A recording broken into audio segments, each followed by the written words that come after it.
कविसूर्यनगर NAC अध्यक्ष विरुद्ध में आसला अनास्था प्रस्ताव जिलापाल को भेटीदेले महा अभियोग। कविसूर्यनगर बीजेडी मध्य चली छकापंझा पौर निर्वाचन ठू अध्यक्ष उपाध्यक्ष और प्राक्तन अध्यक्ष मध्य विभिन्न कारणों असंतोष देखा देइछि। तेबे गत अगस्ट मासरे यह तीव्रतर होइथिला। साहू कविसूर्यनगर विज्ञापित अंचल परिषद उपाध्यक्ष दीर्घ 7-8 मास आम जो एनएसी आमर मीटिंग हो पाऊनी काउंसिल मीटिंग हो पाऊनी से आम समस्त एकाठी होचु कहीं 7-8 मास जो मौलिक समस्या गुड़ा रहा आम कविसूर्यनगर कौन भी कार्य हो पाऊनी अन्य डेवलपमेंट कार्य तो दूर कथा लोक मैंने जो मौलिक समस्या दूर रोचे से आम बाध्य हो समस्ते अधिकांश विरोध में कलेक्टर सार पाक आस। उपाध्यक्ष विक्रांत कुमार साहू और प्राक्तन अध्यक्ष मनोरंजन महापात्र समेत 16 काउंसिलर आज गंजाम जिलापाल को साक्षात करी अनास्था प्रस्ताव लगी प्रस्ताव देइछंती। एनएसी रे पानीय जल संकट परिमल व्यवस्था संकटापन्न अंधार रे बहु वार्ड और रास्ताघाट आदि विकास ठप पोखरी गुड़िकर माछ चाष टेंडर बंद करवा काउंसिल बैठक न बसिबा अध्यक्ष काउंसिलर प्रति असहयोग मनोभाव और विभिन्न विकास कार्य अहतुक खर्च यथा कप निर्माण घंटा एलईडी आदि विषय जिलापाल को अभियोग प्रदान करथिले। लक्ष्मीप्रिया साहू कविसूर्यनगर अंचल विज्ञापित अंचल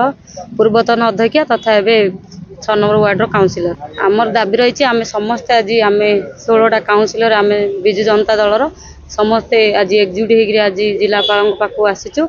आमर उपस्थापन देवाई जी आमर चेयरमैन अच्छा सी एकमुखी शासन चलाउछन्ति आमर कविसूर्यनगर कौलसी डेवलपमेंट काम लोकों पाखरे सुविधा असुविधा किसी भी हो पारना जहाँफल आम लोकों ठारू बहुत किसी कथा शुणा मिलूँ आम गोटे काउंसिलर होगी लोकों पाखरे से सेवा जोगई पारनु तेणु चेयरमैन कौन सी काम भी लोकों को सहयोग करूना कि काउंसिलर मानक कौन सी कथा जनाऊना एकमुखी शासन चलाते जहाँफल आम समस्त आज काउंसिलर एकजुट हो जिलापाल पाखे आज उपस्थापन आमर दाबी जन एनएस अध्यक्ष एस लक्ष्मी सेठी प्राक्तन अध्यक्ष मनोरंजन महापात्र को ही दायी कर से कहते या तांकर निजस्व फायदा पाई यह सब करुछंती। आज सकाळे उपाध्यक्ष विक्रांत कुमार साहू और प्राक्तन अध्यक्ष मनोरंजन महापात्र नेतृत्व में 16 काउंसिलर एनएसी ठारे एकत्रित होइथिले। सेठारु समस्ते चाली चाली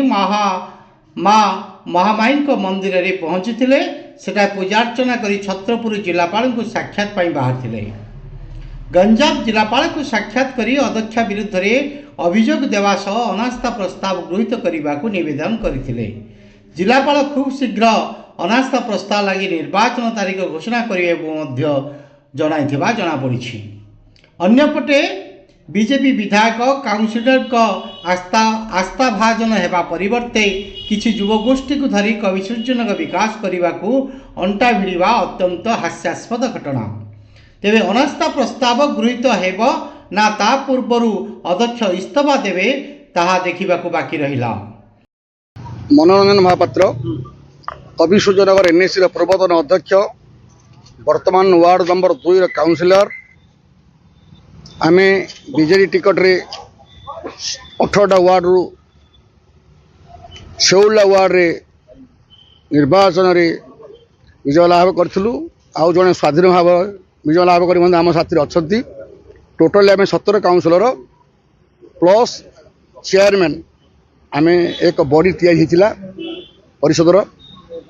जो बॉडी की सहर उन्नयन कार्य करने कथा मौलिक समस्या दूर करने कथा लोकंर प्रति मासरे निहाती एक साधारण बैठक अध्यक्ष माध्यम होगा कथा किंतु आज पर्यंत देखा गले 3 वर्ष बीतीज मार्च मास आसिले परिषद आसबार किंतु प्रति मासरे अध्यक्ष मीटिंग साधारण बैठक डाकती ना प्रति मास बंध लीज होगा कथा लीज होगा मन इच्छा संपर्क लोक प्रति मासरे सेंटेशन टेंडर होगा कथा गोटे थर टेंडर होकर बर्तमान 3 वर्ष कंटिन्यू करुँच लोक दुर्नीतिर माड़माड़ कही सर गोटे घंटा लगे 26,33,000 टंका गोटे कप प्लेट लगे 10 लाख